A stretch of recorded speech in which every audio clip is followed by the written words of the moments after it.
Qué alegría, hermanos, poder estar juntos otra vez. Amén.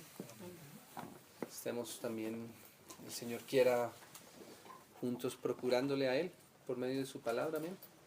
Si el Señor nos concede poder tener este tiempo, que Él mismo sea quien nos conduzca y nos dirija para pasar más allá de nuestra intención natural, hermanos, porque muchas veces en el Nuevo Testamento, aún muchas personas, cuando el Señor estaba aquí en la tierra, quisieron acercarse y quisieron buscarle, ¿no? Solo que muchas de estas personas le buscaban según su propia expectativa y según su propia idea de lo que ellos tenían y de lo que ellos querían del Señor para ellos mismos. Ahí recordarán de pronto a Nicodemo, por ejemplo, ¿no? Cuando se le acercó al Señor, hablándole como un maestro, y maestro bueno, antes le dice Nicodemo, ¿no? Maestro bueno, sabemos que has venido de Dios, porque nadie podría hacer las cosas que haces si Dios no está con él, ¿cierto? Pero es como si el Señor lo hubiera cambiado y lo hubiese dejado hablando solo, porque el Señor le cambió la conversación totalmente. El Señor le dijo, mira Nicodemo, no se trata de maestrías, no se trata de una doctrina nueva, no se trata de llenar nuestra cabeza con conocimientos de hombres. No es eso lo importante, ¿no? No es eso lo que va a rescatar al hombre, no es eso lo que realmente tiene sentido en la vida del ser humano. Lo que se necesita es nacer del Espíritu. Eso es lo que es realmente necesario. El toque del Espíritu Santo de Dios en nuestros corazones. Eso es lo que es realmente necesario. Entonces, el Señor muchas veces tiene que tocar la atención y llamar la atención a lo más profundo de nuestros corazones, ¿no? Y Él mismo tiene que ser quien se tiene que revelar a nuestros corazones. Y para eso basta una oración sencilla y simple en nuestros corazones, ¿no? Así como la samaritana cuando recogía el agua, ¿cierto? Esa sed, el Señor sabía que había una sed también ahí interna, no solamente una sed física, sino una sed en el interior y en el corazón de esa persona. Y el Señor Jesús entonces le pide que le dé agua, ustedes conocen más o menos. Entonces el Señor le dice, mira, si tú supieras quién es el que te pide, quién es el que te llama, quién es el que está tratando de hablar contigo, ¿cierto? Tú le pedirías a Él que te diera a beber y Él te daría agua y saciaría tu sed y para siempre. Entonces ella le dice, bueno, ¿y quién es? ¿Quién es? El Señor, a ese es el que estamos esperando, el Mesías prometido, el que hablaba el Antiguo Testamento, el que nos va a liberar de nuestro pecado, el que va a liberar nuestra nación, el que va a quitar nuestro yugo, el que va a aliviar nuestra enfermedad. Todo eso era lo que decían del Mesías en el Antiguo Testamento. Entonces esta mujer le pregunta al Señor, le dice, bueno Señor, ¿y quién es entonces para que le crea? Y el Señor Jesús le dice, ese soy yo, ¿no? El que habla contigo, ese es.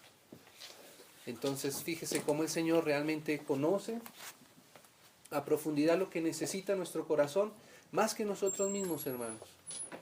Más que nosotros mismos. No pensemos que a veces, si uno viene, o si uno tiene una expectativa, y a veces eso pasa seguido, por lo menos a mí me pasa muy seguido, que tengo una expectativa respecto al Señor, a veces incluso al mismo acercarse a la palabra, ¿cierto? O a veces estamos pasando por cierta circunstancia en nuestra vida, pasamos días a veces en los que pensamos o quisiéramos escuchar algo respecto a lo que nosotros mismos consideramos es nuestra necesidad, ¿cierto? Entonces si estamos tal vez de pronto, no sé, pasando por alguna temporada de aflicción, de enfermedad, de tristeza, ¿cierto? Pensamos que tal vez el Señor quiera venir a hablarnos, ¿cierto? En algo que motive nuestra alegría, que sane nuestra herida interior, o algo por el estilo, ¿cierto? Porque nuestros ojos están centrados en nosotros mismos. Y esa es nuestra expectativa. Y sin embargo, a veces es como si el Señor hablara una cosa totalmente distinta a lo que pensamos nosotros, era lo que requeríamos en nuestros corazones. Pero no es tanto así. Yo pienso que lo que pasa realmente es que, como dice la Biblia, nuestro corazón es más engañoso que todas las cosas, ¿cierto? Entonces a veces acudimos a nuestro Padre Celestial, a nuestro Dios, en busca de una colombina, ¿cierto? Cuando nuestro Padre sabe que necesitamos, en lugar de colombina, necesitamos a veces, no sé, una panelita caliente con limón, ¿cierto? Porque Él sabe realmente cuál es nuestra real necesidad, hermano. Amén. O sea que nosotros, cuando nos acercamos al Señor y a su palabra, no sé cómo poder entender esto o decir esto de la manera correcta, y es, debemos despojarnos de toda intención nuestra incluso, ¿no?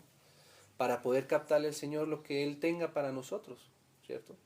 Así como Nicodemo, bueno, Señor, pero espérate, una cosa, yo quería hablar contigo, era de otra cosa, ¿por qué me cambias esto? ¿Y por qué? Porque realmente la necesidad de Nicodemo, Nicodemo mismo no la sabía y no la entendía. ¿Ven? Pero el Señor sí sabía para qué había hecho Nicodemo y sabía para qué era su palabra en Nicodemo. Asimismo también la samaritana, Zaqueo, todas las personas. Es bonito ver ese paralelo de las personas que se acercaron al Señor inicialmente, ¿cierto? Y ahí te vas a dar cuenta que todas las personas que se acercaron inicialmente al Señor, ¿cierto? Casi todas el Señor les cambió la razón por la cual le buscaban a Él, ¿sí? Pero es distinto ver las personas a las cuales el Señor Jesús se acercó, y es distinto.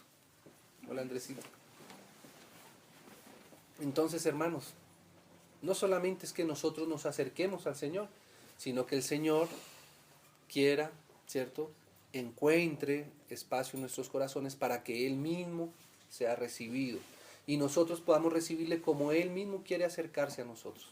Amén. No resistirle, porque a veces pasaba eso. Las personas se desanimaban del Señor Jesús porque les habían contado que era el que había hecho cierto milagro. Entonces las personas venían con la expectativa de algún milagro, y cuando el Señor, resulta que el Señor no hacía milagros, sino que enseñaba largas horas. Entonces las personas se desanimaban y se iban, o al contrario. Las personas venían en un ambiente muy intelectual, ¿cierto? Y resulta que el Señor no se mueve en ese ámbito, porque Él no es una persona natural solamente como nosotros. Él es la misma expresión de Dios, la misma expresión del Espíritu Santo en nosotros, aquí en la tierra, en medio nuestro. Entonces, hermanos, que el Señor nos ayude para poder estar en esa expectativa, al mismo tiempo en ese descanso, que el Señor mismo sea el que pueda hablarnos, amén, el que pueda conducirnos. Y aún muchas veces se preparan las cosas, se preparan los versículos, se preparan las enseñanzas, y resulta que el Señor no nos da ni siquiera espacio para mencionar el primer versículo, nos cambia todo, pero solamente el Señor es el que sabe y el que puede hacer eso, amén. Y también a veces piensa uno que quien va a mencionar los versos o quien va a hacer la lectura es uno, y a veces el Señor tiene a una persona distinta preparada. Así que, hermanos, esto no es ajeno también a ustedes, ¿cierto? No quiere decir que el Señor no pueda de pronto a mis hermanos tocar una palabra y nos vamos todos siguiendo la dirección del Espíritu, amén. El Señor nos ayude. Así que, hermanos, si alguien también el Señor pone versos y complemento o algo, pues estamos en libertad del Señor. Amén. El Señor nos ayude, hermanos. Pues, hermanos, como hemos venido siguiendo un poco la obra de Dios, la obra que el Señor quiere hacer, Él, que es Dios, quiere hacer una obra, eso lo muestra la Biblia, lo muestra la palabra en muchos versos, ¿no? Eclesiastés, por ejemplo, que en el capítulo 3, versículo 11, él va a decir que hay una obra que el Señor hace de principio a fin y que a veces el hombre no entiende o no alcanza a comprender la obra que Dios está desarrollando. Y esa obra de Dios tiene que ver con el desarrollo en la historia y también tiene que ver con el desarrollo en nuestra vida. O sea, el Señor quiere involucrarnos en esa obra que Él está haciendo. Él es Dios y Él quiere hacer esa obra, pero quiere hacerla de cierta manera, en participación nuestra, en una participación de disposición de corazón nuestra hacia lo que Dios mismo quiere hacer y se ha propuesto hacer. Y esa obra hemos llegado hasta poder concluir, poder ver por varios pasajes de la Biblia, por varios pasajes del Nuevo Testamento, y aún también en el Antiguo Testamento ya el Señor dejaba ver qué era lo que Él tenía en su corazón. Ya desde el Antiguo Testamento, por ejemplo, en el Éxodo, incluso antes desde el Éxodo, pero por tomar alguna referencia rápida, en el Éxodo el Señor comenzó a decirle al pueblo de Israel que Él quería que el pueblo hiciera una serie de cosas para Dios. Y ahí el Señor empezó, no solamente el Señor reveló la ley, los 10 mandamientos y todo esto, sino que Dios también reveló en el corazón del pueblo de Israel, porque Él hubiera querido revelarlo a toda la humanidad, pero solamente encontró espacio en el corazón de Israel. Él pudo revelar lo que Él tenía en su corazón que el pueblo le hiciera. Y ahí aparece el tabernáculo, aparece la mesa con sus 3 partes, el atrio, el lugar santo, el lugar santísimo, la mesa de los panes, el candelero de oro, el altar de bronce, el altar de oro, el arca del pacto. Todo esto empieza uno a leer en Éxodo y a veces es como extraño para uno, ¿no? Que Dios empiece a pedir cosas y háganme esto, y háganme aquello, y háganme esto de este material. Yo sé que mis hermanos han pasado por esas lecturas de Éxodo y no solamente que las han pasado, sino que también ya entendemos un poco de lo que el Señor está revelando ahí en esos libros del Antiguo Testamento. Y es básicamente lo que hay en el corazón de Dios para que el hombre le haga, ¿no? Fíjese qué cosa, ¿no? Que uno podría pensar que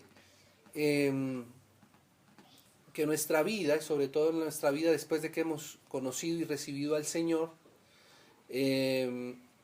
podría ser una vida en la que Dios actúa siempre en función nuestra. Muchas veces ese es como el pensamiento más general que uno podría encontrar aún en personas que han recibido al Señor como su Salvador. Pensamos que cuando una persona recibe al Señor, el Señor se vuelve en función de esa persona, ¿sí? Y que el Señor empieza a actuar en pro de los caminos y de lo que le conviene a esta persona. Comienza a bendecir su negocio, comienza a arreglar todos sus problemas, comienza a sanar sus enfermedades, y claro que eso lo hace el Señor. Evidentemente sí, el Señor nos rescató y nos da todas estas cosas y mucho más, y más incluso de lo que podemos pedir, incluso dice la Biblia, ¿cierto? Pero más arriba de eso, de una manera más profunda, realmente lo que pasa aquí es que cuando una persona recibe al Señor, la persona debería empezar a vivir para Dios, para el Señor, y moverse en función de los pasos de Dios, que es distinto, y lo hemos dicho muchas veces aquí, que es distinto a que Dios se mueva en función de los pasos del hombre.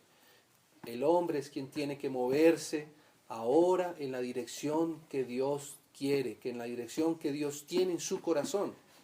Amén. Eso es lo que debería pasar con nosotros una vez recibimos a Dios.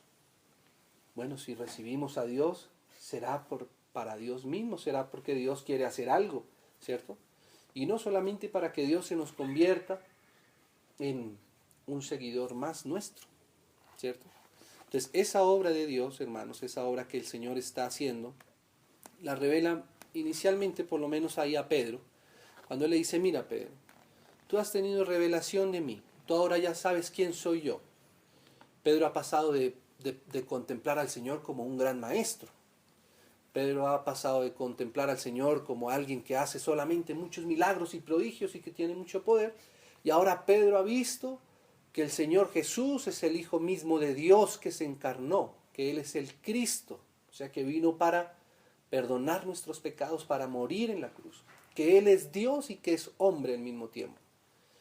Y cuando una persona recibe esa revelación en el corazón, entonces es una persona que ha nacido de nuevo y que es ahora un hijo de Dios. Eso es lo que enseña la Escritura, ¿cierto? que ha creído en la obra de Dios a través de su Hijo, ese es un hijo de Dios. Y ese es un hijo de Dios que ha sido rescatado de la muerte y ha pasado a la vida, ¿sí? Sus pecados han sido perdonados. Ese es un hijo de Dios. Pero el Señor Jesús le dice a Pedro que ese apenas es la base de lo que él va a hacer con esa fe que Pedro ha recibido. Entonces Pedro le dice, mira, yo te digo, tú eres Pedro, y sobre esa roca yo edificaré mi iglesia.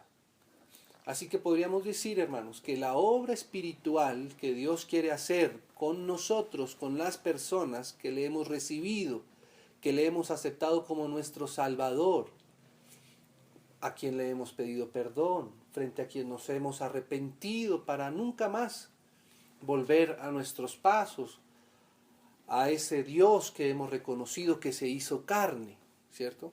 Esa obra espiritual que ahora Él quiere hacer con nosotros, que le reconocemos a Él como nuestro Señor y Dios, esa obra el Señor la llamó así, edificación de su iglesia.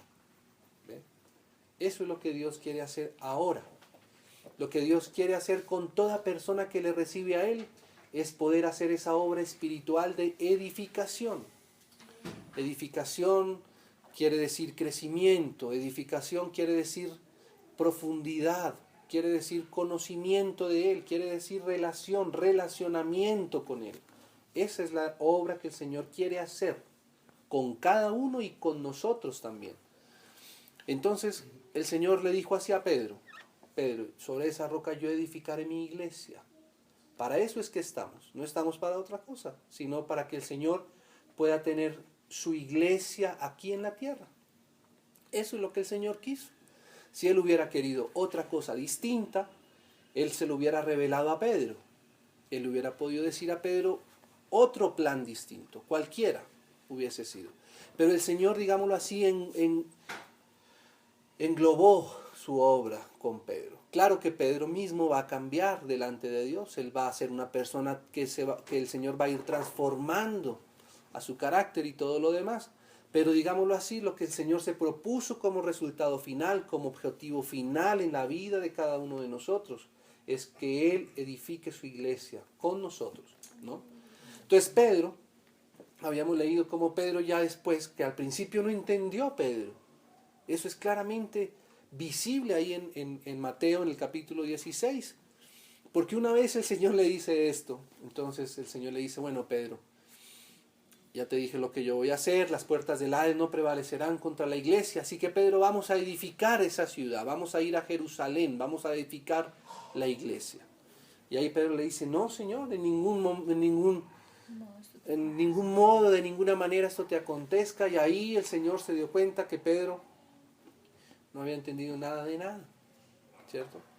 Incluso le dijo, apártate de mí, Satanás, porque me eres tropiezo. Buenas noches. Aquí, ¿cómo estás? Hola. Bienvenidos. Aquí hay una. Aquí hay más sillas. Y acá hay otras. Muy buenas noches. Bienvenidos. Mira, acá hay un puesto. O si tú te sientas. Sí, acá hay un puesto. Tati, sí, porque si tú tienes la nena, aquí está cómodo también, si quieres una silla más cómoda. ¿Sí? ¿Estás bien? Ah, bueno. También, sí.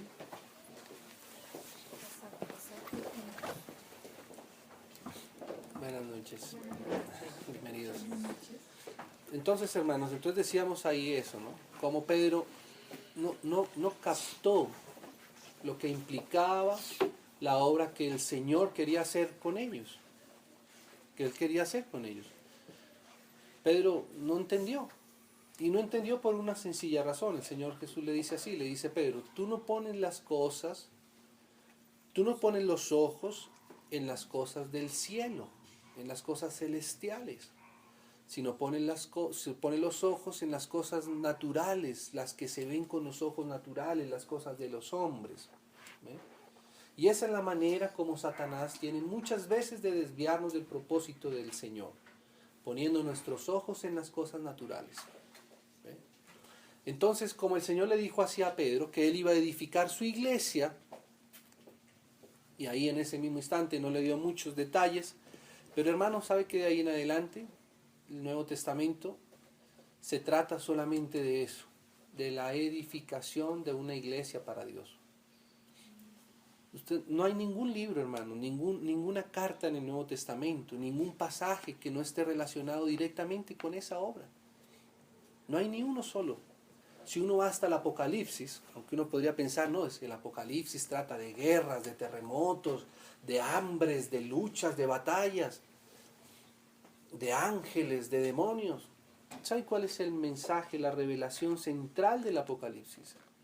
Es nuevamente la iglesia de Dios, la casa del Señor, el Señor morando en su ciudad, en donde ya no hay necesidad de templo, porque la misma ciudad es el templo, y no hay necesidad de luz, de sol, porque Él mismo es su lumbrera.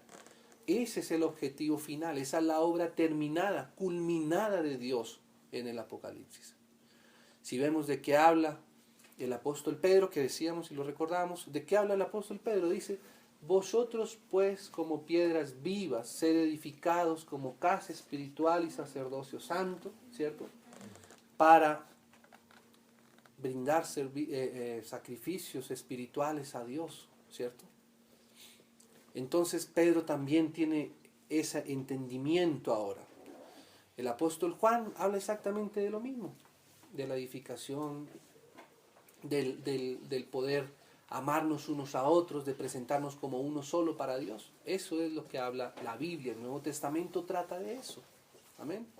Y todo tiene un adorno, que muchas veces son circunstancias, que muchas veces son problemas, que muchas veces son guerras, pero entre todo ese ambiente histórico, entre todo ese ambiente natural, hay algo que Dios está haciendo espiritualmente. Quien lo pueda percibir, quien pueda hacer de eso una necesidad para poder seguir a Dios, para que Dios también pueda ser honrado por nosotros, encontrará la vida espiritual de Dios en medio de lo natural. Y ahí, hermanos, sucede algo maravilloso. El ser humano se deleita como nunca pudo haberse deleitado antes, porque para eso fuimos creados. Esa es la vida cristiana, esa es la vida del Señor. Entonces, hermanos, empieza Hechos de los Apóstoles, y empieza el Señor, por medio del Espíritu Santo, a dar mucha más riqueza de lo que se refiere a esa obra espiritual que Dios quiere hacer con aquellos que ha salvado. Ahí empieza la misma palabra de Dios a iluminarnos más. ¿Qué es eso que Dios quiere hacer? Porque Dios, el Señor dijo, Pedro, sobre esa roca yo te digo, yo edificaré mi iglesia. ¿Sí? Y entonces, ¿qué es esa edificación? ¿Qué es esa obra? ¿Qué contiene? ¿Cómo es? ¿No? Si es la obra de Dios, ¿cómo es que esa obra se va a ejecutar? ¿En qué consiste? ¿Cómo hacemos para encontrar esa obra? ¿Qué es lo que Dios quiere? ¿No? Y el Señor empieza, hermanos, a iluminar el corazón del ser humano para que el ser humano pueda entenderle y captarle qué es lo que Dios quiere. Amén. Ah, ese es Dios, ese es nuestro Señor, ¿no? Qué paciencia la del Señor, ¿no, hermano?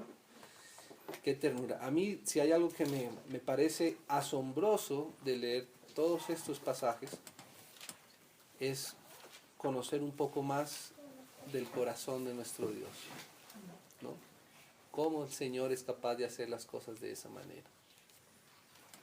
Cómo es que el Señor no nos da un palmotazo y nos hace que entendamos las cosas que Él quiere. No lo hace así. Él quiere ser solamente percibido de corazón sincero, y que nosotros le preguntemos y le indaguemos nuevamente y volvamos otra vez y le preguntemos. Entonces, en Hechos de los Apóstoles nos dan muchas luces. Ya habíamos llegado al capítulo 13 de Hechos, ¿no? Vamos a resumirlo así para tocar un punto adicional a esto. Hechos capítulo 13, vamos a ver un poco más de esa obra que el Señor quiere hacer. Hermanos, edificación es una palabra bien compleja. Edificación es una palabra bien tremenda. Si usted alguna vez ha pasado por algún sitio donde hay una edificación, usted se va a dar cuenta que eso no es una cosa simple, ¿no? Es una cosa que a veces incluso parece caótica, ¿no? A veces uno dice, uy, ¿qué están haciendo aquí? Mejor había sido dejar como estaba antes el potrerito, ¿cierto? El césped. Al menos podíamos jugar fútbol, pero cuando empezó la construcción, huecos, barro, ¿cierto? Polvo, ruido, etcétera, ¿no? Entonces, esa palabra edificación es una palabra suficientemente compleja. Y si estamos hablando de la edificación de Dios, esa palabra se nos vuelve en lo natural imposible, porque es una obra espiritual que le corresponde a Dios. Y otra cosa más, hermanos, que quería decir antes de ir a los versículos. Hay una cosa más que necesitamos nosotros reconocer cuando estamos hablando acerca de la obra de Dios. Y es algo que es un poco extraño, y es que la obra de Dios encuentra reticencia en nuestra misma naturaleza, en la mía misma, en la misma propia vida. Ahí hay reticencia a la obra de Dios. Así que los que primero nos oponemos a la obra de Dios, hermanos, somos nosotros mismos. Y eso tenemos que comprenderlo bien. ¿Ve? ¿Por qué? Porque recordemos que nosotros hemos pasado por el proceso del pecado y nos hemos desprendido de Dios en Adán. Otra vez ahora hemos sido puestos en la vida que es Cristo.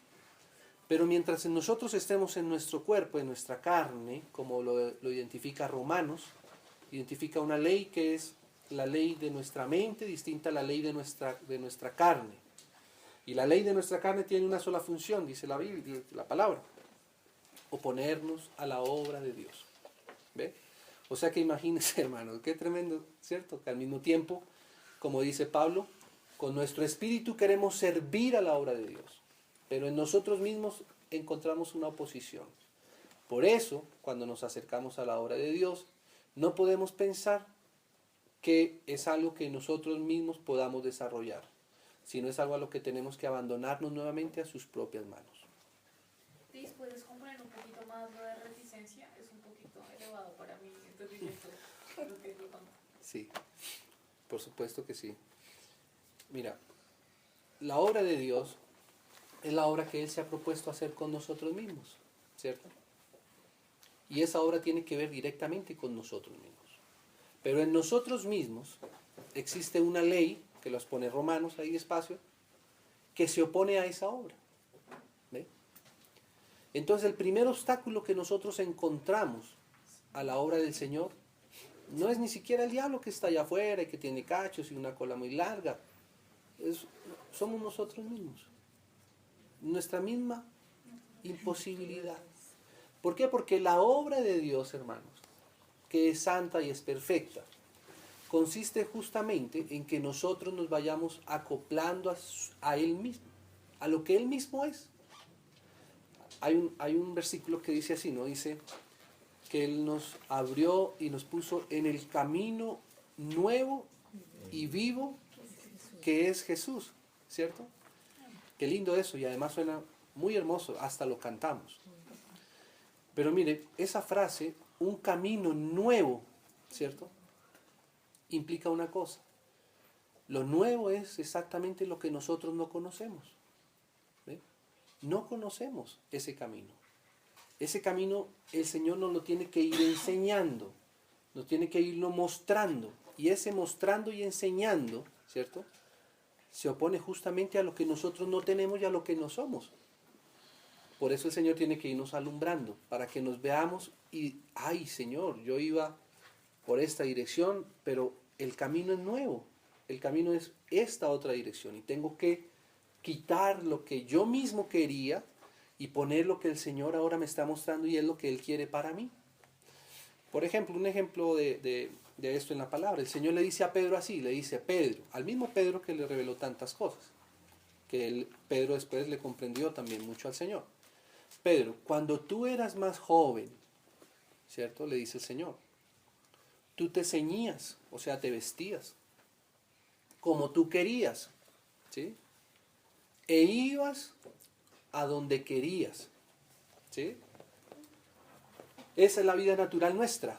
Nosotros tenemos unos planes, tenemos unos objetivos y muchas veces, hermanos, esos planes y esos objetivos, no me estoy refiriendo solamente a planes y objetivos naturales. No estoy hablando solo del trabajo y cosas de esas. También aún en lo espiritual tenemos un modelo de vida espiritual que creemos hemos de alcanzar, ¿cierto? Y la anhelamos también. Pero el Señor le dice a Pedro, pero cuando tú seas maduro, cuando tú crezcas un poco más, cuando seas viejo, entonces te ceñirá otro y te llevará a donde tú no quieras. ¿Ve? O sea que ese es un componente que está involucrado en la obra de Dios aquí en la tierra. Y es que Él tiene que tratar con lo nuestro. Lo nuestro tiene que ir menguando para que lo del Señor pueda ir creciendo. Amén. Entonces nosotros en nuestro espíritu, Cami, en nuestra mente, aprobamos que la obra de Dios es buena y que la obra de Dios es santa y es perfecta. ¿Sí ves? Pero nosotros en nuestra propia fuerza estamos imposibilitados para esa obra. Necesitamos nuevamente que Él nos ayude y nos alumbre. Amén. Hermanos, la obra de Dios es algo que cuando tú se lo presentas a nuestra propia naturaleza, nuestra reacción natural, nuestro instinto carnal y natural humano es apartarnos de ella. Eso es algo que es así. Tenemos que tener eso claro. Y tenemos que pedirle, conociendo esa situación, Señor, ayuda a mi incredulidad, ayuda en mi necesidad, necesito que tú me ayudes, que tú me hagas poder actuar conforme a tu palabra. Entonces, hermanos, íbamos a Hechos capítulo 13.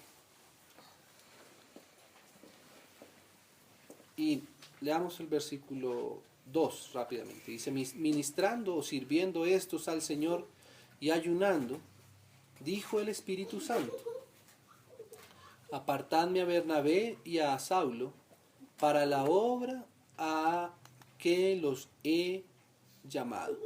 ¿Cierto? Entonces el Espíritu Santo hizo un llamamiento a Bernabé y a Saulo a la obra a la que el Espíritu les había llamado. De ahí en adelante podemos resumir esos versos como que esa es la obra de Dios que se revela ahí. Entonces ya más adelante, mira aquí en el capítulo 14,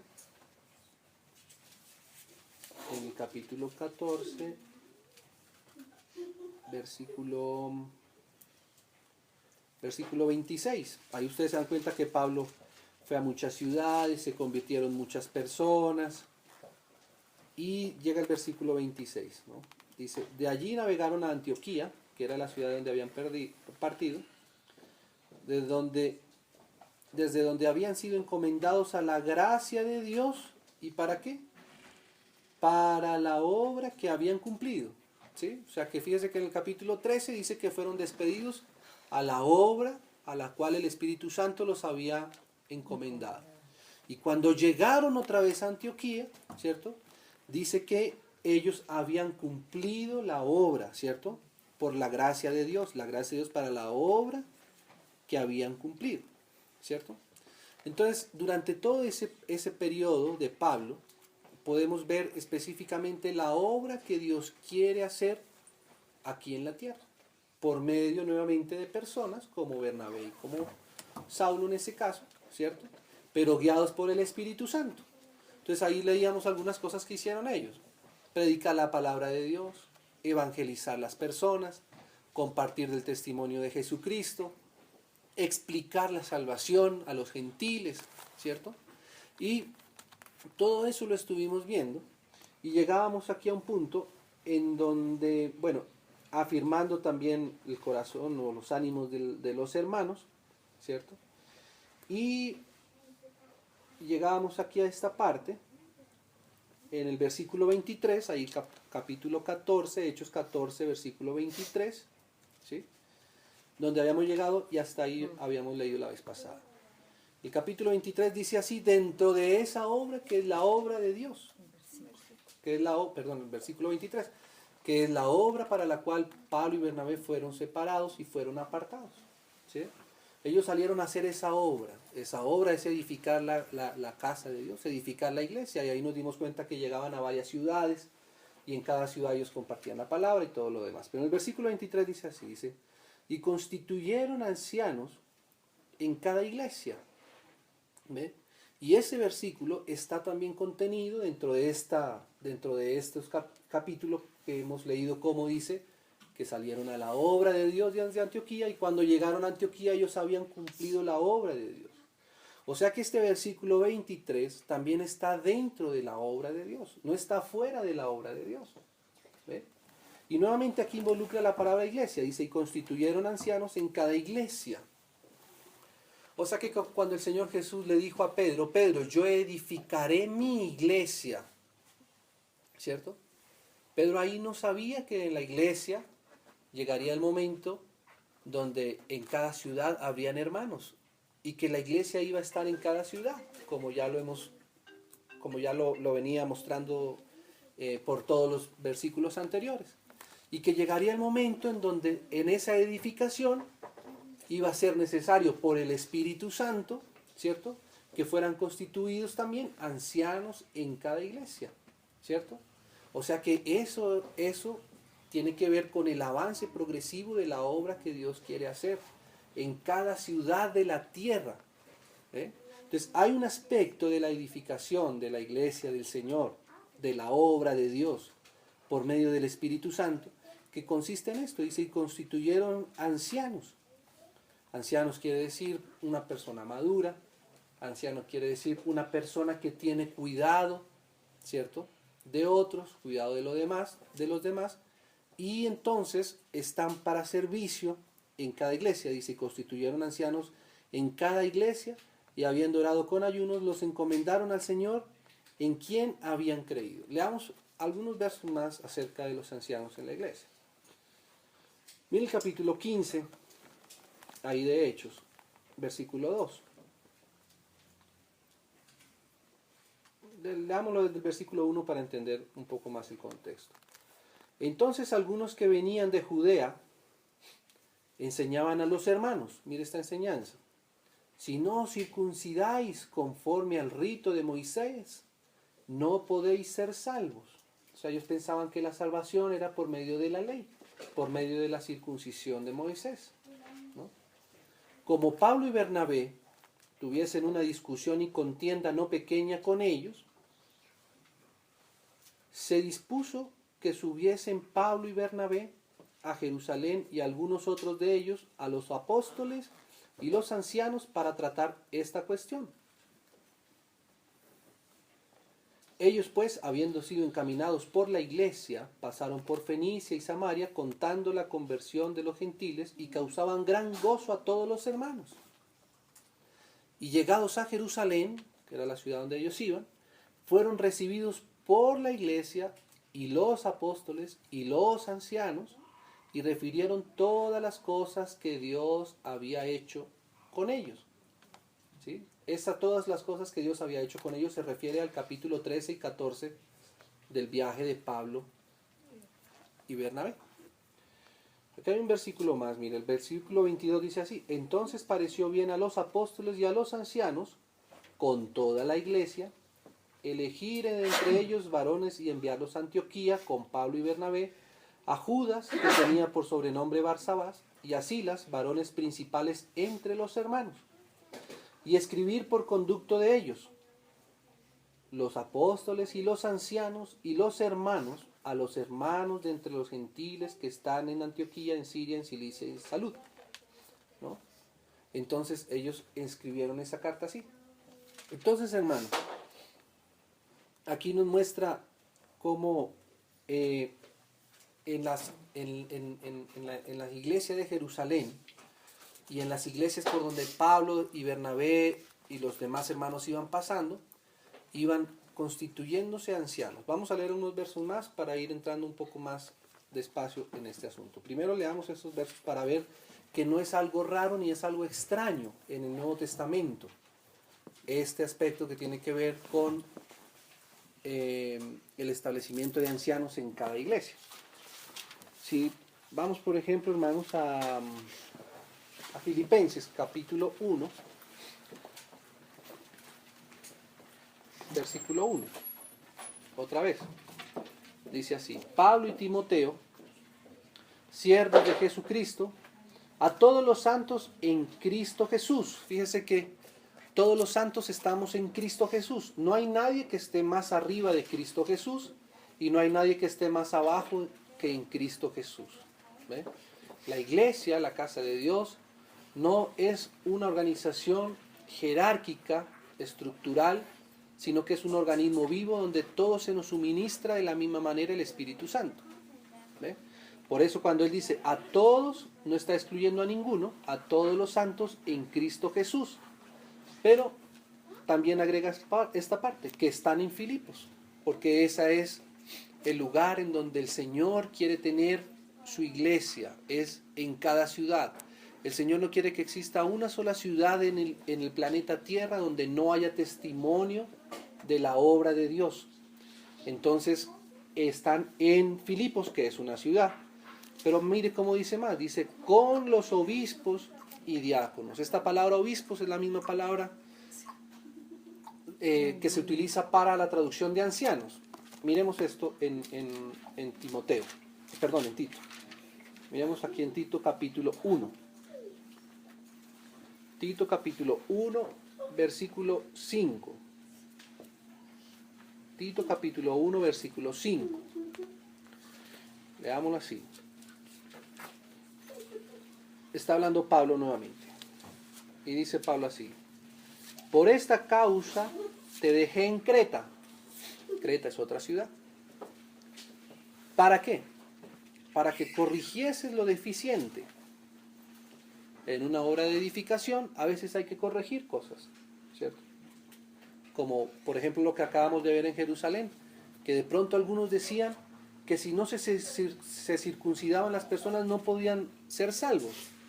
Eso hay que corregirlo porque eso está errado, ¿cierto? Entonces tuvieron que corregir las cosas. Y eso es correspondiente al trabajo de edificación que el Señor quiere hacer en medio de sus hijos. Por esta causa te dejé en Creta, para que corrigieses lo deficiente. Y mire, y dice, y establecieses ancianos en cada ciudad. En Hechos decía que establecer ancianos en cada iglesia, ¿cierto? Y aquí dice que establecer ancianos en cada ciudad. ¿Por qué? Porque recordemos que iglesia y ciudad, ¿cierto?, es algo que va siempre de la mano, ¿sí?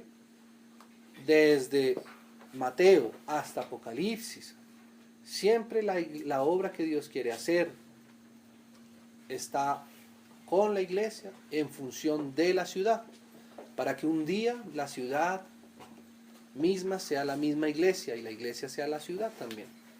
Entonces dice así: y establecías ancianos en cada ciudad, así como yo te mandé. El que fuere irreprensible, y empieza a mencionar cómo es que son esos ancianos, por qué hay ancianos y cuáles. Vamos, como digo, primero a leer algunos versos para después ir encajando lo que más se pueda decir. El que fuere irreprensible. Irreprensible quiere decir que no tiene necesidad de que otro lo reprenda, de que otro lo corrige, sino que él mismo se da cuenta y él mismo acude, ¿cierto?, a la reprensión delante del Señor. Irreprensible, marido de una sola mujer, y tenga hijos creyentes que no estén acusados de disolución y de rebeldía, porque es necesario que el obispo, fíjese, arriba había dicho que iba a hablar de los ancianos, pero abajo dice que es necesario que el obispo.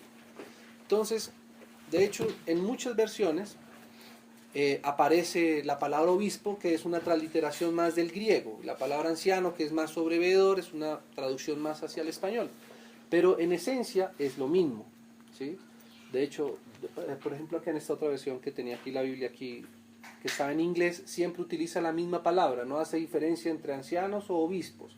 Obispo es una palabra más griega, transliterada al español, ¿sí?, de donde ha tomado más la Iglesia Católica, pero se refiere más a la función que hace esa persona. Entonces, ¿qué dice acá? Dice, porque es necesario que el obispo sea irreprensible como administrador de Dios, no soberbio, no iracundo, no dado al vino, no pendenciero, no codicioso de ganancias deshonestas, sino hospedador, amante de lo bueno, sobrio, justo, santo, dueño de sí mismo, retenedor de la palabra, fiel tal como ha sido enseñada, para que también pueda exhortar. O sea que fíjese que esto es lo que hacen los hermanos que son ancianos, también pueda exhortar con sana enseñanza y convencer a los que contradicen, ¿no?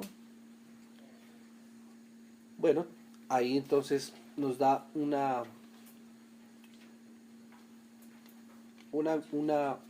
claridad más como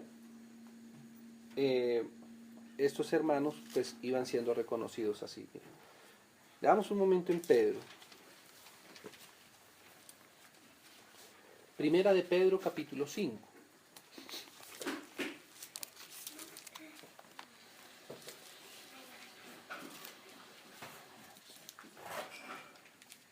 Versículo 1.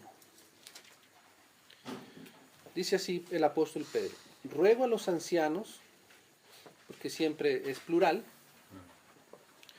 nunca en una iglesia del Nuevo Testamento hay un solo anciano, siempre es en plural, y eso tiene su razón, y es lo que vamos con la ayuda del Señor, en tratar de entender por qué es esto necesario, y por qué este asunto está involucrado aquí, y qué es lo que el Señor quiere mostrarnos, y por qué esto está involucrado en la edificación de la obra de Dios.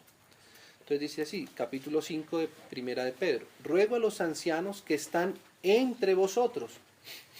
Qué lindo que no diga sobre nosotros, ¿cierto? Sino entre, ¿cierto? O sea que los ancianos no son personas que están sobre, son personas que están entre, ¿no? Estar sobre es distinto a estar entre, ¿cierto? Porque así es en el reino de Dios. Ruego a los ancianos que están entre vosotros. Y dice Pedro: yo anciano también con ellos. O sea que Pedro mismo era un anciano allá. Él estaba en Jerusalén, era un anciano allá con ellos. Que soy también participante de la gloria que será revelada. Y fíjese cómo Pedro empieza como a intercalar este lenguaje tan tremendo de la gloria y todo esto. No es solo un lenguaje religioso, es algo que realmente tiene que ver y tiene revelación uno con lo otro. Pero mire, ¿qué les dice Pedro? 2 puntos, ¿cierto? Ahí hay 2 puntos, ¿cierto? Sí. 2 puntos. ¿Qué es lo que Pedro, por el Espíritu Santo, porque quedó en la Biblia, en el Nuevo Testamento, qué es lo que Pedro le va a decir a los ancianos que estaban allá también con Pedro? Apacentad. O sea que el ejercicio de los hermanos que van madurando, porque todos los hermanos son llamados a esa madurez, hermanos y hermanas, somos llamados a esa madurez. ¿A madurar para qué? Para apacentar. ¿Sí? ¿A quiénes? A los demás, a los hermanos que van creciendo, a los hermanos que se van sumando, que se van añadiendo a la iglesia de Dios. ¿Recuerdan cuando leíamos allá en Hechos que decía que el Señor añadía cada día a la iglesia los que habían de ser salvos?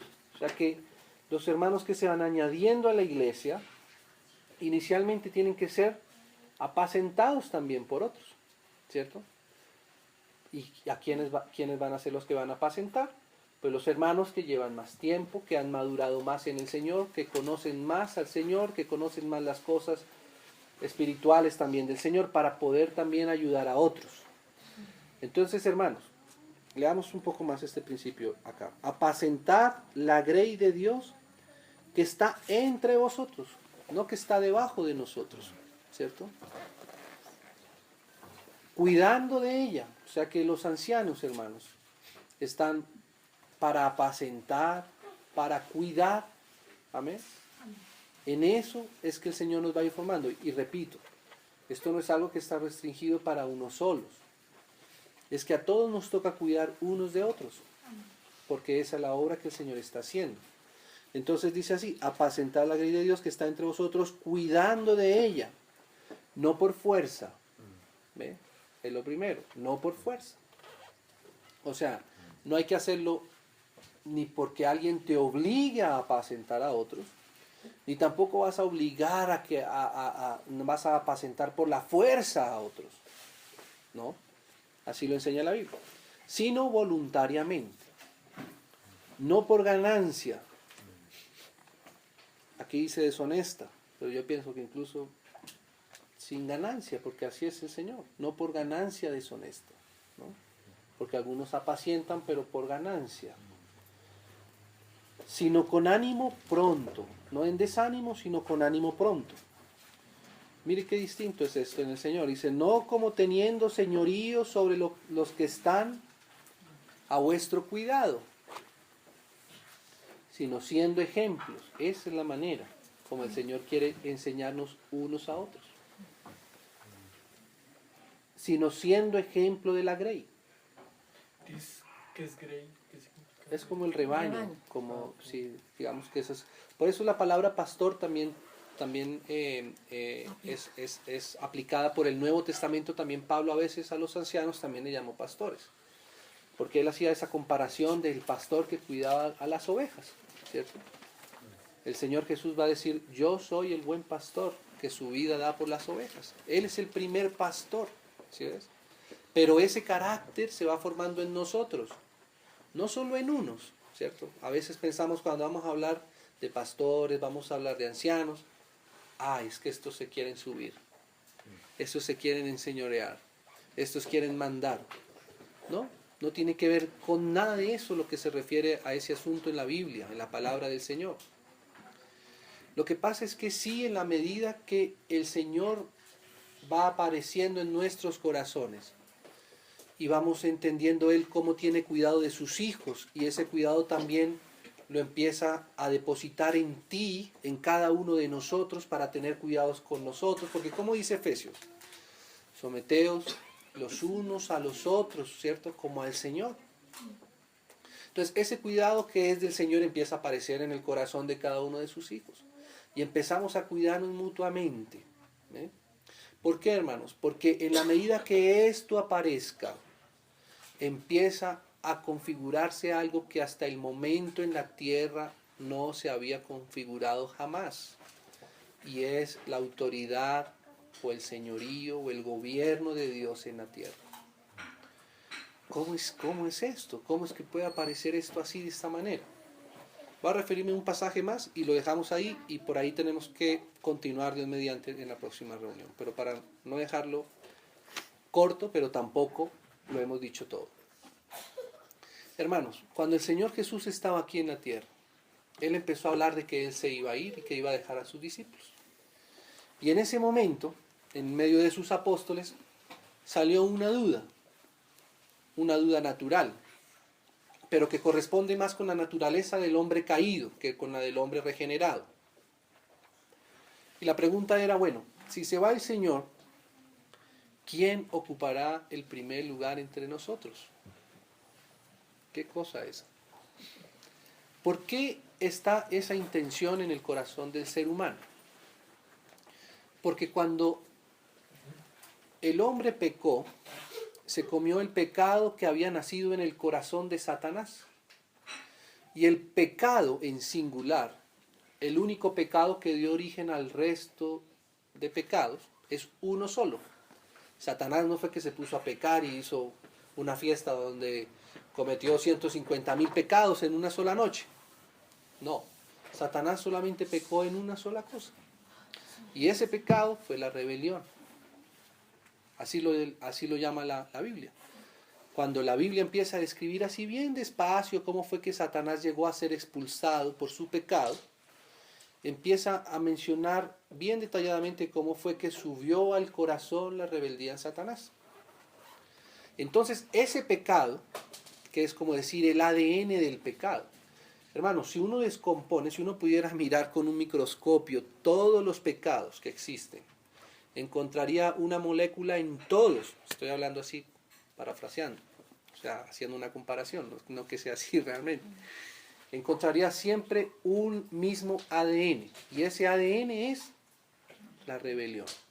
Y la rebelión no es otra cosa sino el rechazo de la autoridad de Dios, el rechazo de la autoridad que está en Dios, en el Padre, en el Hijo y el Espíritu Santo. Existe un relacionamiento en la Trinidad, ¿sí? entre el Padre, el Hijo y el Espíritu Santo, lo hemos mencionado varias veces. Hay una relación desde la eternidad y que va por la eternidad. Y ese relacionamiento contiene estos componentes, contiene autoridad, contiene sujeción y contiene comunión. Eso es lo que nos enseña la Biblia de cómo se relaciona la Trinidad misma. No es que nosotros pensemos que Dios se relaciona así, es que la Biblia enseña que Dios se relaciona de esa manera. Entonces, hermanos, cuando el Señor se va, aparece esa intención natural que está en el ser humano caído. Bueno, y ahora, ¿quién se va a enseñorear por encima de los demás? Porque nosotros pensamos que de esa manera es que se ejerce la autoridad en la tierra, que se ejerce la autoridad en cualquier lugar, hermano, ¿cierto? Hasta en la oficina, en el colegio, en la casa. Ese principio de autoridad, el hombre lo ha recibido primeramente en su condición caída, que viene de parte del enemigo de Dios, que fue el que justamente quiso salirse debajo del gobierno y de la autoridad de Dios. Entonces el Señor Jesús tiene que corregir hacia sus discípulos. Le dice no. Le empieza a decir hacia sus apóstoles. Ustedes pueden buscar el pasaje. Sabéis que los gobernantes del mundo se enseñorean, ¿cierto?, sobre los pueblos. ¿Cierto? Empieza el Señor Jesús a enseñarle así. Mas no será así en medio vuestro. Enseñanza del Señor Jesús. ¿Cómo? Como decir, para empezar a nivelar los ánimos cuando se tocan los temas de autoridad, el Señor Jesús tuvo que, como decir, no, espera un momento. No es así en medio vuestro. No es que aquí vamos a poner el pastor y vamos a poner el obispo y el arzobispo y el papa y ese es el... No, no es así en medio vuestro. Pero dije el Señor como dijo. El Señor hubiera podido decir, no será así en medio vuestro. En medio de todos ustedes, todos van a ser iguales. Pero no dijo así el Señor. El Señor dijo, no será así en medio vuestro, sino que el que quiera ser el mayor entre vosotros, ¿sí ves? Ese será vuestro servidor. O sea que el Señor puso esa regla, que es la que empezamos a ver aquí, la que se empieza a expresar en medio de la iglesia. ¿Sí? Así que la manera, la autoridad del Señor se establece en la tierra a través del servicio que tú hagas para los demás. ¿Eh? Esa es la manera como se establece la autoridad de Dios en la tierra. ¿Quién tiene mayor autoridad entre los apóstoles? El que sirva más a los otros apóstoles. ¿Eh? Eso es algo que el Señor estableció. Eso es algo que el Señor estableció. Qué distinto es, ¿cierto? La autoridad en el Señor. La autoridad en el Señor la tiene el que más sirva a los demás. El que pueda ser encontrado en esa lista que acabamos de leer ahí en Tito y que vamos a seguir leyendo y que vamos a seguir, si el Señor nos da más tiempo, entendiendo un poco más esto en el sentido que lo dice la Biblia. No en el sentido pretencioso que el hombre natural nos quiere poner. No podemos tampoco hacerle el quite a esto, porque está en la Biblia, está en la palabra. No es la intención del ser humano servir a los demás. Por eso necesitamos aprender esto del Señor, que fue quien nos sirvió. Pero tampoco está la capacidad en el ser humano de ejercer autoridad, porque esa autoridad fue justamente la que se desprendió en el pecado. ¿Amén? Entonces vamos a ver cómo esto es natural, cómo esto es un reconocimiento de lo que Dios quiere hacer en el corazón de cada uno de sus hijos. Y el Señor entonces así nos puede ayudar. Amén. Entonces, hermanos, para concluir, la palabra del Señor, el Nuevo Testamento nos enseña por boca de Pablo, por boca de Lucas, como lo leímos en Hechos, lo leímos en Pedro, lo leímos en Juan. Lo podemos leer, me permiten que no quisiera dejar, ya que lo mencioné Juan. un versículo más, hermanos, que no quiero...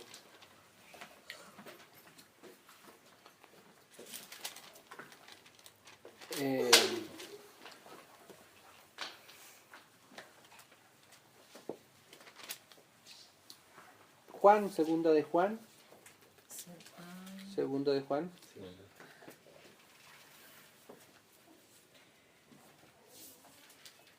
Segunda de Juan. Segunda de Juan, capítulo 1. Mire, dice así. El anciano, está hablando Juan, el anciano. O sea que Juan también estaba ahí entre los ancianos. A la señora elegida. Y fíjese cómo el apóstol Juan escribe también una carta a una hermana que también es elegida. O sea que también hay hermanas elegidas. También hay hermanas que son llamadas como Tito también, que también son ancianas.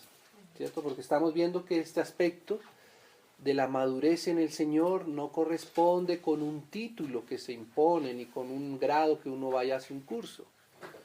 Va correspondiéndose con la medida en que vamos caminando, andando al Señor, conociendo al Señor por experiencia, y entonces vamos, como decir, replicando lo que el Señor ha hecho ya también con nosotros, ¿cierto? A la señora elegida y a sus hijos, ¿ve? O sea que fíjese que esta señora también tenía hijos, ¿sí? No creó hijos solamente en la carne y en lo natural, sino también hijos espirituales, como lo va a decir también más adelante, ¿no? A quienes yo amo en la verdad, y no solo yo, sino también todos los que han conocido la verdad, ¿no?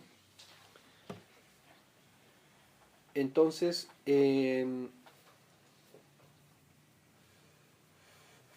bueno, dice el versículo 5 acá, ¿no? Bueno, el versículo 4 dice, mucho me regocijé porque he hallado a algunos de tus hijos. O sea que fíjese que esta era una hermana que tenía hijos, ¿cierto? Y los cuales andaban en la verdad. Dice, algunos de tus hijos andando en la verdad conforme al mandamiento que recibimos del Padre. Y ahora te ruego, mire el apóstol Juan, encomendando, porque este ruego es como una encomienda que el apóstol Juan también está haciendo aquí a esta hermana. ¿Ve? Y es el mismo que recibimos todos nosotros. También. Y dice, ahora te ruego o te encargo, señora, no como escribiéndote un nuevo mandamiento, sino el que hemos tenido desde el principio, que nos amemos unos a otros, ¿no? Porque eso, hermanos, ¿sabe uno por qué se apacienta unos a otros? La única posibilidad de que existan ancianos, de que existan hermanos que estén dispuestos a cuidar de los hermanos del Señor, es por causa del amor de Dios en nuestros corazones. Esa es la única posibilidad que existe de que tú vayas a poner la vida por alguien más, ¿no? Entonces dice así, dice, ahí el Señor le muestra la doctrina. Entonces dice, tengo muchas cosas que escribiros, el versículo 12, pero he querido hacerlo por medio de papel y tinta, pues espero ir a vosotros y hablar cara a cara para que nuestro gozo sea cumplido. Los hijos de tu hermana, la elegida, te saludan. Entonces aquí vemos, hermanos, cómo ese llamamiento es universal para que todos, ¿cierto?, cuidemos de nuestros hermanos como si fueran nuestros hijos mismos. Amén. Soportad al débil en la fe, ¿no? Y todo esto. Entonces, por hoy dejamos hasta ahí diciendo que en la Biblia se nos enseña y nos muestra cómo hay ancianos que están para el cuidado de los hermanos en cada iglesia o en cada ciudad. Amén. El Señor nos conceda otro espacio más para ir entendiendo un poco más conforme a los versículos que aparecen de esto. Amén, hermanos. Oremos al Señor. Padre, te damos gracias por tu amor y misericordia, Señor, con que nos has amado.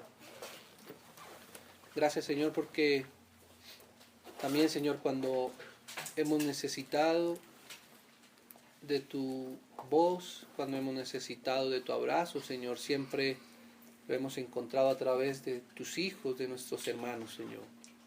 Gracias por nuestros hermanos, Señor, que nos han cuidado como a niños, Señor, que nos han cuidado como hijos, Señor. Y ayúdanos también, Señor, para que en nosotros haya esa misma intención, Señor, de cuidar de cada uno de tus hijos, de que nos podamos cuidar unos a otros, Señor. Y así, Señor, tú puedas seguir avanzando en esta obra de edificación, Señor. Señor, te pedimos que tú puedas, Señor, en cada lugar, en cada ciudad, Señor, tener hijos tuyos dispuestos para apacentar a los más pequeños, Señor, para cuidarles, para ayudarles, para amarles, Señor. Gracias, Señor, por la obra de tu Santo Espíritu en cada uno de nosotros y en nuestros días. En el nombre del Señor Jesús. Amén. Amén.